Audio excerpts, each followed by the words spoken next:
up for Joe Kwazala!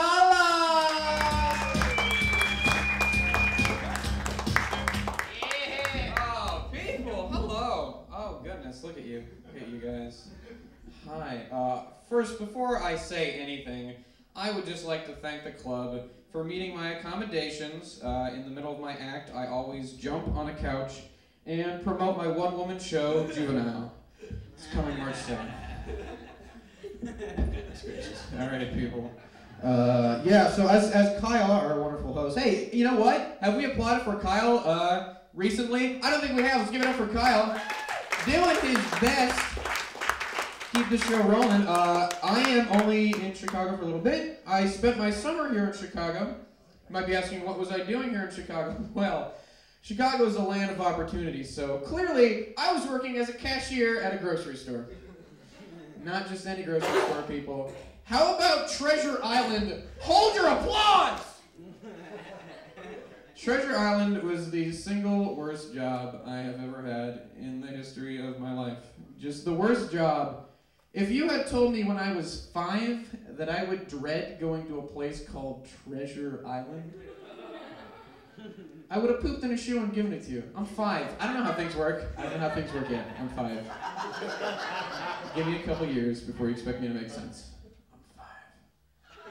I'm 5. We sold booze at the Treasure Island. Yeah, we sold booze, and I'd never carded a single person.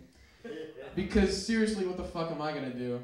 That's a fake ID. No, it's not. Okay.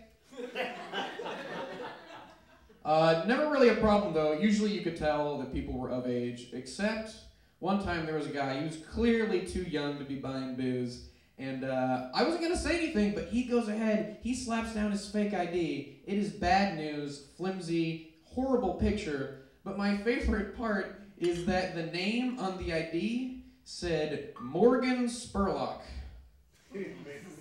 Supersize Me documentarian Morgan Spurlock.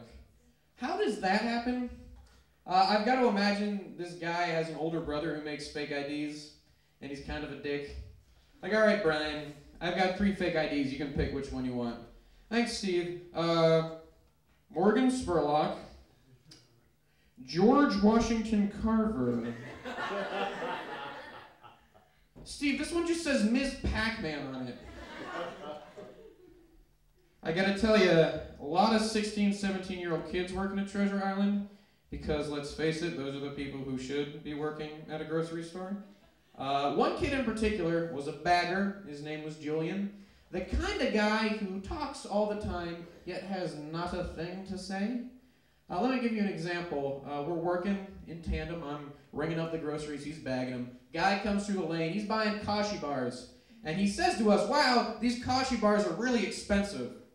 And my buddy Julian pipes up and goes, everything's expensive. Great. Thank you, Julian. No, that was very necessary. I don't think I need to explain that's one of the dumber things I've probably ever heard. Easily the dumbest thing I'd heard that day. Until the guy buying the Kashi bars responds and goes, yeah, Madonna tickets are expensive. Really? Madonna tickets? That's what you're going to go with? What world is this guy living in? How is that your reference point for anything ever? Madonna tickets? That's so fascinating to me. I want to just follow this guy around in his daily life to see what he has to say about other things. Like, hey, Jerry, do you have some of that yogurt in the fridge? It's really good. Good? The Twin Peaks movie was good. Jerry, did you see Chris Rock was in town last month? That guy's really, really funny. Funny? The California raisins are funny! One of my last memories of Chicago, or at least one of the last things I did, was I got my hair cut by a very nice Asian lady. And she did not have a strong hold on the language, but she still tried to make small talk, which was very nice. She asked me where I was living, and I told her I lived near Wrigley Field. And then she said, you want cupcake? And I thought, did she just offer me a cupcake? And so I said, excuse me? And again, she said, you want cupcake? Clearly she's asking me for a cupcake. Does she want to give me a cupcake? I don't understand. I'm confused. I'm getting my hair cut. Now's not the time or place for cupcake. So I say, no thank you, and we didn't talk for the rest of the haircut. It wasn't until I was walking home that I realized she said, "You were at Cub game." And I said, "No thank you." She asked me an innocent question, and I blew her off like a catty and dismissive aristocrat. "Oh, what? No thank you, dearie. A game of stick and ball, not for me.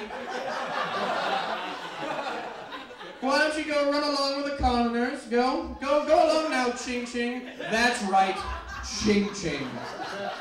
Because what I said was so awful that it would make logical sense that I would also give her a racist nickname. I think what we can learn from this story is that when I can't understand an Asian person, I assume they're trying to give me food. You guys want to talk about Rick Springfield? Yeah, you do. Everybody does. 80s pop superstar Rick Springfield. I saw a YouTube video of Ricky Springs of a recent concert, and what he did was he took the cell phone of somebody in the audience and he called Pizza Hut. And he went, "Hey, Pizza Hut, it's Rick Springfield. I want to order 3,000 pizzas." And the crowd went wild. 3,000, Rick? Isn't that a bit much?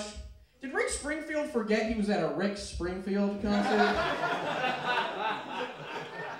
Does he really want each audience member to have 30 pizzas? All right, everybody, my name is Joe Kwazala. Thank you so much.